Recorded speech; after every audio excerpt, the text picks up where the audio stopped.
Knock at the Cabin is M. Night Shyamalan's latest, and this film tells the story of a couple and their young child who take a holiday to a log cabin in the middle of a forest when all of a sudden they are greeted by four strangers who tell them they must make a sacrifice in order to stop the end of the world. Ah, M. Night Shyamalan, it's that time again where you release a film and people are going to either criticise you or love you depending on who you are. M. Night Shyamalan, it's no denying, he is a very, very interesting director. I mean, obviously he's got some incredible hits out there like The Sixth Sense, Unbreakable, Split, but he's got some real stinkers like The Last Airbender and Glass. So he's a very, very hit and miss director. And for me personally, with my own experience with Shyamalan, like I find some of his films very good and some of them very boring. Or in the case of Glass, just an absolute waste of time. However, I think generally speaking, in recent years, he's been doing some good stuff. Like Split was very good. Also, I did quite enjoy last year's Old, or 2021 was Old. I quite enjoyed that movie, so I felt like he was doing some good stuff, and I was excited about Knock at the Cabin. I thought this, the trailers looked great. I liked the idea of it, but how does the movie fare? First of all, I think the main thing this movie really has going for it is its performances. Particularly, I'll really shout out Dave Bautista, who is he's kind of like the main marketed lead of the movie, even though he's not really, but he is great in this. Like, I don't typically give Dave Bautista a lot of credit. He's not an actor I'm particularly fond of. However, I will say, in my opinion, this is his best role to date. This is really up there with like Blade Runner 2049. However, I'd probably give the edge to this just because he has a lot more screen time in this movie. But he plays a really strong character, and his performance I really bought into. His performance was very remorseful, a lot of sadness behind the eyes, and there's a reason for that, which I'm not going to go into because of spoilers, but it really sells this character that he's trying to portray, this character who doesn't want to be where he is, doesn't want to do what he's doing, but he feels like he has to no matter what. And I feel like Dave Bautista really, really sold that, as did the other characters who are like a part of his group. There's this other actress who's, unfortunately, the name I can't remember, but she portrays like this nurse who is also a part of this group. She was fantastic in this as well. So all the performances in this movie are top notch, and I think they really help sell the kind of desperation and frustration and mania that comes from the situation these characters are in. Also, on concept alone, this movie is very interesting. It's really what got me from the trailers. I thought Shyamalan's got a really good idea here. The kind of, apocalypse story, but right before it happens is really, really cool. And kind of where the movie goes with that could have been very, very interesting. So I like the idea that this movie kind of started with, and this is adapted from a novel, so this isn't Shyamalan's original idea. It is kind of like his own thing.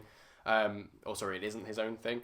But I did think based on the trailers, this was going to be a really cool idea. However, moving over to the negative side, I feel like this movie does falter quite significantly. Now, this is going to be a fairly short review just because I can't really go into the specifics of why this movie disappointed me without spoiling it. But what I will say is that this film is very, very by the numbers. And what I mean by that is that in this film, it presents you with a concept, it presents you with an idea, and the film likes to play around with the idea of, is this real? Is this actually happening? Or are these people crazy? Are they making it up? What is actually going on? Which, for the majority of the runtime, I think works really well. You kind of have, there's this psychological game going on where you're constantly guessing about who's on the right side of this, who's not. And I think that's a really cool way to play it. However, the movie eventually comes to its conclusion and all the ambiguity and all of the guessing is wiped away. The movie tells you exactly what it is, exactly what happens. And the most frustrating part for me is that the movie literally tells you in like the first 10-15 minutes exactly what is going to happen throughout.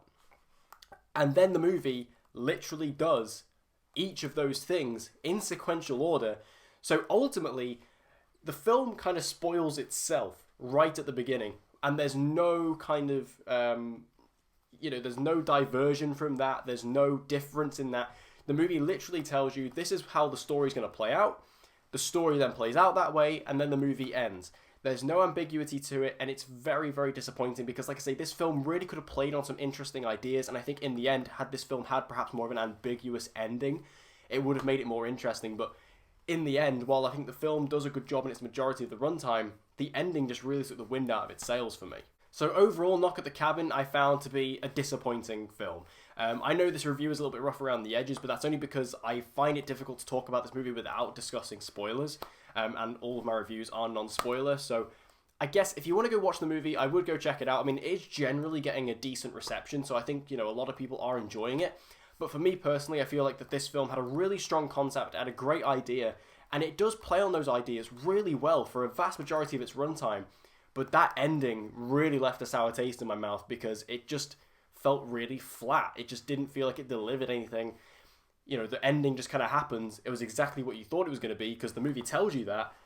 And then it just ends, and I was just a bit disappointed by that. So, like I say, a decent attempt from Shyamalan, but I feel like this could have done with a bit more originality to make it that little bit more special. So thank you guys for checking out my review for Knock at the Cabin. If you've seen the film, make sure to let me know your own thoughts on it in the comment section down below. Did you enjoy it? Did you find it disappointing like me? Whatever you think, let me know in the comments down below, and hope to see you guys again in my next video.